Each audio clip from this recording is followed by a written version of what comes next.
Idinaan sa house-to-house ang pamamahagi ng voters information sheet ng mga tauhan ng Commission on Elections o COMELEC. Samantala, tiniyak naman ng komisyon na hindi magagamit sa iba pang kaparaanan tulad ng impeachment ang mga lagda ng mga botante na siyang tatanggap ng nasabing dokumento. Madeline Villar Moratillo sa balita.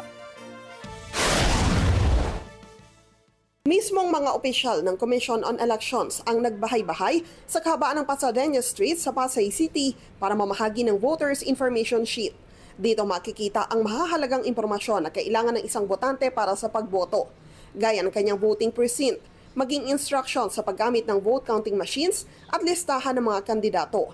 Bahagi ito ng nationwide distribution campaign ng COMELEC ng VIS para sa higit 68 milyong botante sa bansa.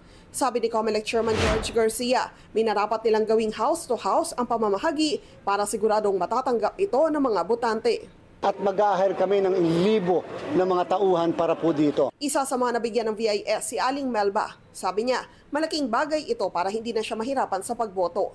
Ay malaking bagay po ito sa akin kasi guide po ito para maayos ko po ang aking pagpunta sa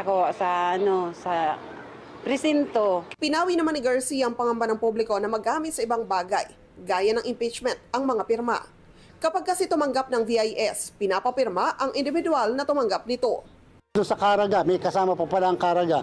Sa Caraga kasi merong mga lugar na hindi po, may mga kumakalat na wag tatanggapin yung mga voters information sheet o wag pipirma basta-basta.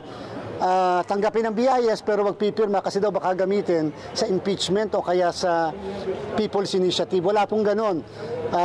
Pagkatiwalaan niyo po ang COMELEC. Payo ni Garcia sa publiko kung may kumatok at magpakilalang taga-COMELEC para makasiguro, hingan ito ng ID. Bukod sa VIS, maglulunsad na rin ang COMELEC ng Precinct Finder 2 linggo bago ang eleksyon.